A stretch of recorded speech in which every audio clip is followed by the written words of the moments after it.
Welcome back to the Forensics Detailing channel, guys. A warm welcome. Don't forget to subscribe. Today we're talking leather.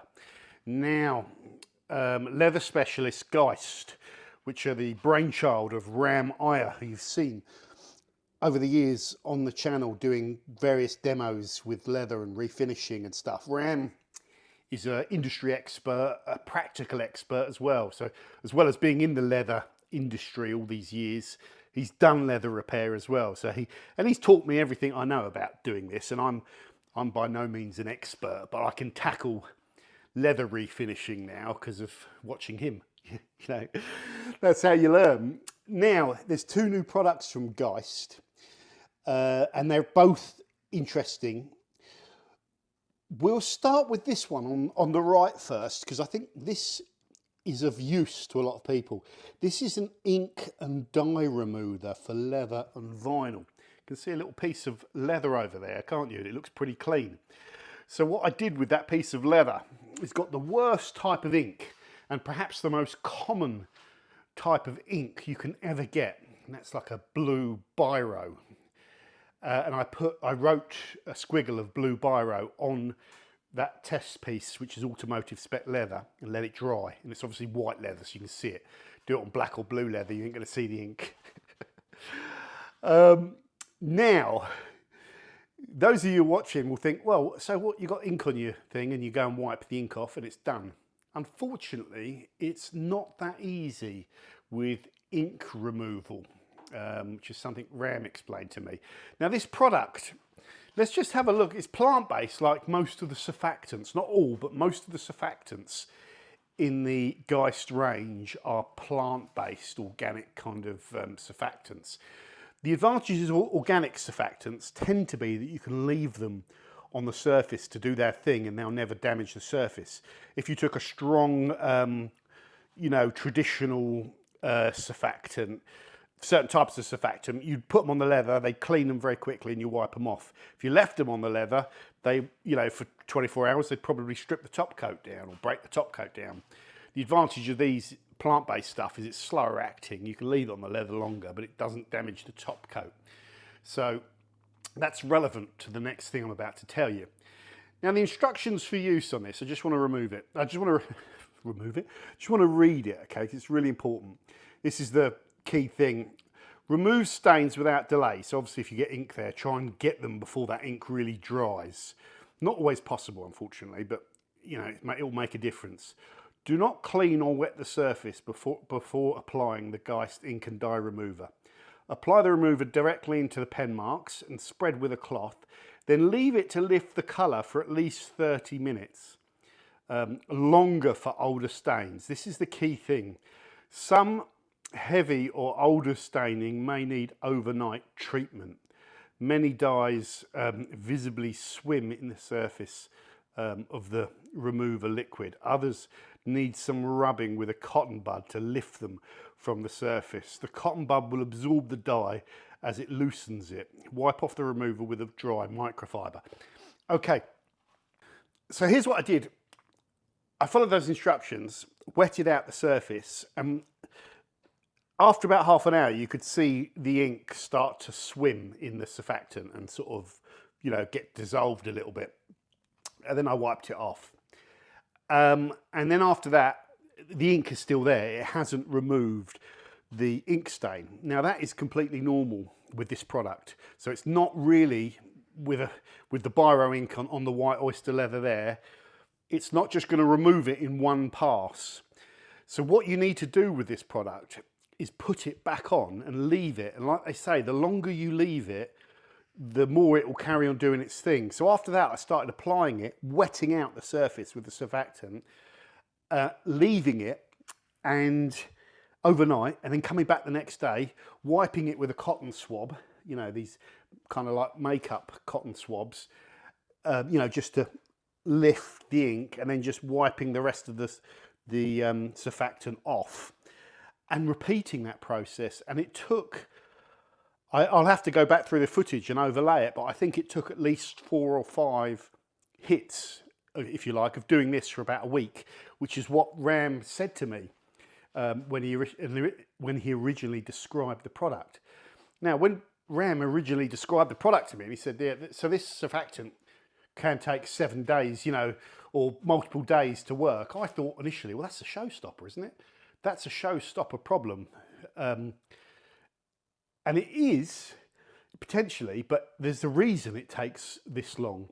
If you use a method which can just dissolve that ink, a material that can just dissolve that ink instantly, it's going to be so strong it's going to dissolve the top coat as well. So you've got two choices: an ink remover which is very powerful but it will dissolve top coat, or an ink remover which is mild and you have to use it over several treatments but it doesn't dissolve top coat. And then when you think of that as the requirements, then it seems like a no-brainer that this is the only way to go, because on expensive oyster leather, for example, say you've got Rolls-Royce full of oyster leather, you're not going to want to remove the ink and dissolve the top coat, because you just wouldn't want to do that, would you? You want to keep that top coat there on new leather. So this might be the only choice that you have in order to actually remove that ink. Now, the other thing that's relevant about all this, if you're a professional detailer, it makes it a bit more difficult for you to use this as a service for someone, doesn't it? So if someone phones you and says they've got ink problems, you'd have to keep going back. So what you'd have to do is give them the solution. You know, you say, I've got a product you can use, and you use it this way and sell it to them. But it's really more for people that want to fix the problem themselves, I think, because you're going to need to do it over a few days. Really interesting, because it does, what you have to do is avoid the temptation to try and get it out in one go. Like, and just keep rubbing on leather, you know, just keep abrading on leather, especially with microfiber, because it's top coat is a very delicate thing. So I just let the chemical do its work, and each time I saw a little bit of improvement to where I am now, where you can't see it, which is fantastic, So it does work. So there's a product for you, Ink and Dye Remover. I'll put a link for it in the description.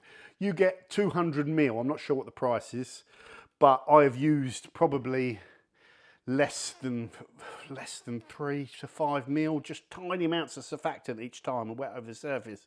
So that bottle will literally last me a lifetime, because I'm not going to be having this problem all that often. Okay, so there's our first product. Very interesting, very interesting. I'm glad to have that around for when I need it. Next product, Repel. So this, if you've been following the channel, Ram, when he brought out his Geist brand, I think one of the first products he brought out was a protector.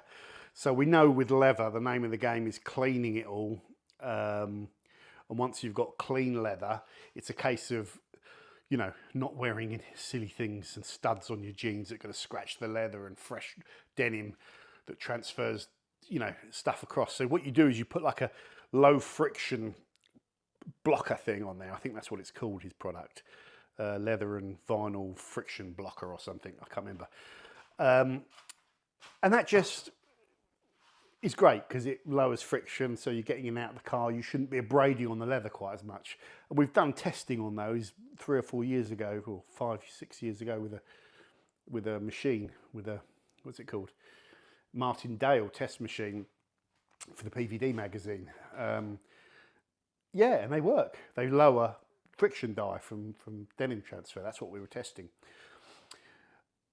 Now, the downside of those products is they last about 3 months and you have to do them again. So in the last few years, or they were around when we did this test, you had things called leather coatings, which were ceramic coatings for leather. Now this isn't a ceramic coating.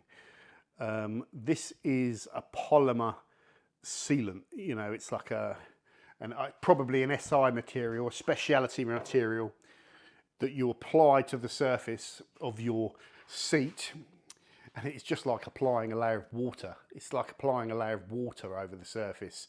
You use the applicator that comes with it. You can leave it 15 to 20 minutes, and if there's any streaking, it says, just buff over it with a microfiber towel to level it or whatever. But it doesn't. I've applied it on here and I didn't need to do that secondary buff. The other thing about this, it doesn't alter the finish of the leather, so there's no shine, there's no gloss. It's not a leather conditioner. It's a material that will bond to the surface and just help maintain the condition of your leather. I assume by lowering friction and providing a barrier, a bit like you do with a sealant on the paintwork, I guess. It does feel a little bit smoother when you get in and out of the seat, which is really cool. Now, the main claim to fame of this polymer coating that isn't a ceramic coating is it lasts 1 year.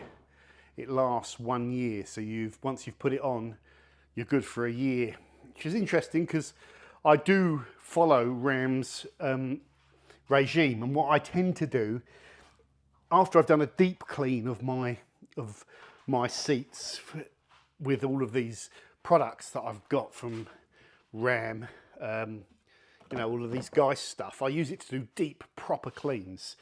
After that, I tend to, because I'm not, you know, I keep my car in good order, I tend to just wipe over the seat with a damp microfiber and a little spritz of APC. And obviously I use RAM's product every couple of months. I just cover it over the seats. I was doing it more on my M4, to be honest, than my E36, but the M4 has gone on to pastures new. So it is an advantage to not do this, not have to do this every few months or 3 months and do it every year. Yeah, so that's just a step forward in technology, guys. So if all of you are into leather stuff, check out these products in the description. This is probably, you know, if you're really into your car detailing stuff, this is for you, or it's probably for a professional product as well, that where you can, if you're doing professional detailing, you can offer a long-term coating for your customers' leather, as opposed to, you know, a three or 4 month coating.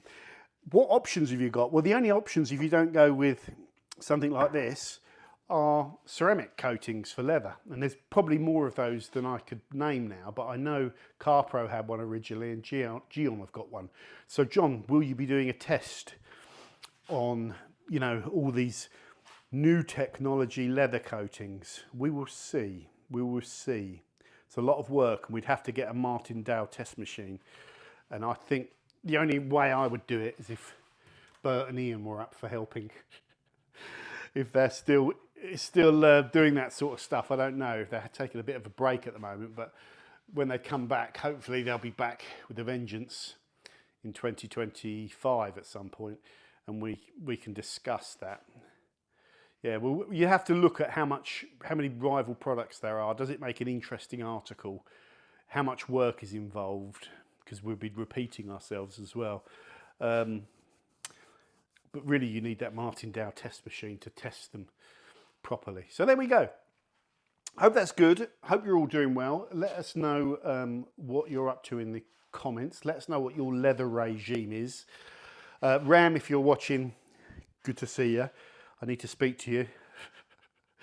I need to speak to you about a bit of a leather problem I've got. I'll reach out later on. So if you're up for doing a demo on your new Geist colour systems and you're, you know, mixing all the paints up and all that sort of stuff, let us know, because yeah, I've got a bit of a problem.